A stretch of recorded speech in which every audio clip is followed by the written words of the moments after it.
नमस्कार। आज हम भारत के एक ऐसे अजूबे की पड़ताल कर रहे हैं जो 12 सदियों बाद भी हमें सोचने पर मजबूर कर देता है। एलोरा का कैलाश मंदिर। कल्पना कीजिए, एक ही पहाड़ को काटकर मतलब दुनिया का सबसे बड़ा ढांचा बना दिया गया। ये कोई 10 मंजिला इमारत जितना ऊंचा है और फैला है एक फुटबॉल मैदान जितने एरिया में। इसको बनाने के लिए करीब 2 लाख टन पत्थर हटाया गया था। वो पत्थर गया कहाँ? और सबसे बड़ा सवाल, क्या ये सब सिर्फ छेनी और हथौड़े से हुआ? ये कैसे मुमकिन है? हमारे पास एक डिटेल विश्लेषण है जो इन्हीं सवालों की तह तक जाता है। तो चलिए इस अद्भुत, इस कमाल की रचना के रहस्यों को समझने की कोशिश करते हैं। सबसे पहले इसकी भव्यता देखिए। एक शानदार गोपुरम मतलब प्रवेश द्वार है, फिर नंदी मंडप, सभा मंडप और गर्भगृह। शिखर भी कोई 107 फीट ऊंचा है और नीचे आधार पर हाथियों की पूरी कतार है। ऐसा लगता है जैसे पूरा मंदिर उन्हीं पर टिका हो। दीवारों पर रामायण महाभारत जैसी पूरी कहानियां उकेरी हुई हैं। और सबसे हैरान करने वाली बात, इसमें पत्थर जोड़ने का कोई ऑप्शन नहीं था।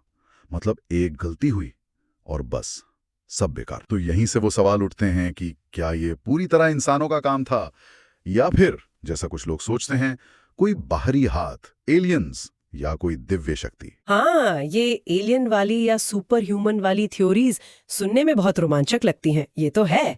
पर देखिए, पूरा तात्विक रूप से इनका कोई सबूत नहीं है। जीरो। अच्छा, कोई सबूत नहीं? जी नहीं, बल्कि हमें दीवारों पर प्राचीन औजारों के निशान मिलते हैं जो साफ तौर पर दिखाते हैं कि छेनी, हथौड़े जैसे साधारण औजार ही इस्तेमाल हुए थे। और एक और बात, भारत में चट्टान काटकर स्मारक बनाने की कला कोई नई नहीं थी। ये परंपरा तो कैलाश मंदिर से सदियों पुरानी है। अच्छा, जैसे जैसे 3री सदी ईसा पूर्व की बराबर गुफाएं हैं, फिर अजंता, एलिफेंटा, महाबलीपुरम के रथ मंदिर, ये सब कैलाश मंदिर से पहले बने।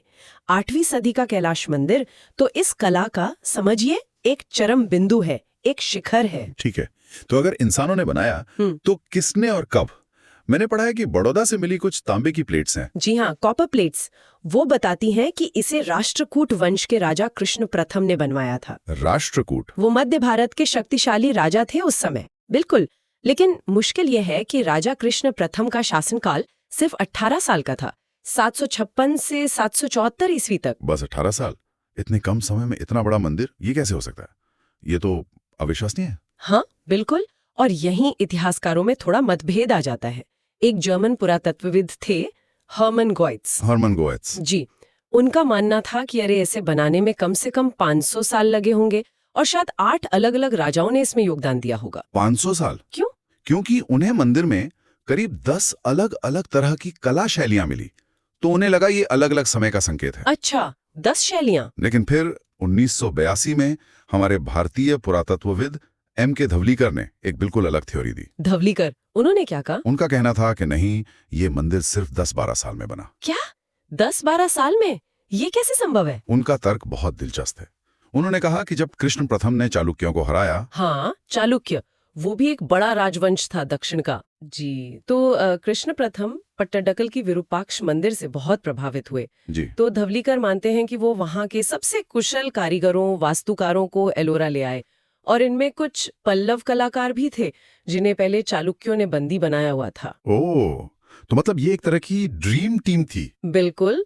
राष्ट्रकूट, चालुक्य, पल्लव, 3 अलग-अलग क्षेत्रों के बेस्ट कारीगर एक साथ काम कर रहे थे और इसीलिए मंदिर में अलग-अलग शैलियां दिखती हैं। अलग राजाओं की वजह से नहीं, बल्कि इन अलग-अलग टीमों की मिलीजुली कारीगरी की वजह से। वाह, ये तो कमाल की बात है, एक जबरदस्त टीम वर्क। पर फिर भी 10-12 साल इतना बड़ा पहाड़ तराशना हुआ कैसे? क्या तरीका था? हाँ, ये सवाल तो है। देखिए, प्राचीन ग्रंथ है मानसार जी। और साथ में धावीकर का विश्लेषण। इनसे कुछ अंदाजा लगता है। पहला कदम था सही चट्टान चुनना, शायद आवाज सुनकर कि अंदर कोई दरार ना हो। अच्छा। फिर काम ऊपर से नीचे की ओर शुरू हुआ। ये रॉक कट आर्किटेक्चर का खास तरीका है। ऊपर से नीचे मतलब छत पहले, फर्श बाद में? हाँ, एक तरह से। मुख्य मंदिर के चारों ओर 3 बहुत गहरी खाइयां खोदी गईं। ब्रेंचेस? खाइयां। क्यों? ताकि बीच का वो हिस्सा जिससे मंदिर बनना था वो बिल्कुल अलग हो जाए। अच्छा, और ये खाई कैसे खोदी? इसके लिए वो चट्टान में छेद करते थे, फिर उसमें सूखी लकड़ी फंसाते थे कसकर, फिर उस पे पानी डालते थे। लकड़ी पानी से फूलती थी और चट्टान टूट जाती थी।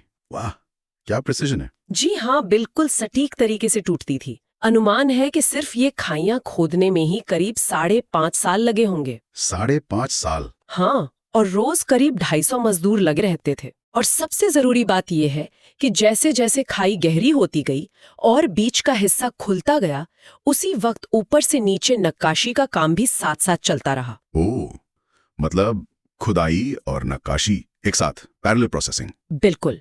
फिर अगले 6-7 सालों में बाकी मंदिर को अंदर से तराशा गया, मूर्तियां गढ़ी गईं, तो इस तरह ये कुल 10-12 साल में संभव हो पाया। ये उस जमाने की प्लानिंग और मैनेजमेंट का बेहतरीन उदाहरण है। अविश्वसनीय योजना, अविश्वसनीय काम। पर वो शुरू वाला सवाल, वो 2 लाख टन पत्थर, वो कहाँ गया? हाँ, वो सवाल अब भी है। ये सच में एक रहस्य है। कोई अंदाजा, कुछ तो सोचा होगा। कुछ तार्किक अनुमान है, जैसे हो सकता है पत्थर आसपास सड़कें बनाने या कोई छोटी इमारतें बनाने में इस्तेमाल हो गए हों, या शायद पास की घाटियों में फेंक दिए गए हों। पर सबूत क्यों नहीं मिलता? शायद इसलिए कि पत्थर बहुत छोटे छोटे टुकड़ों में तोड़े गए होंगे, और 1200 साल बहुत लंबा समय होता है। मौसम की मार से वो सब शायद मिट्टी बन गए हों।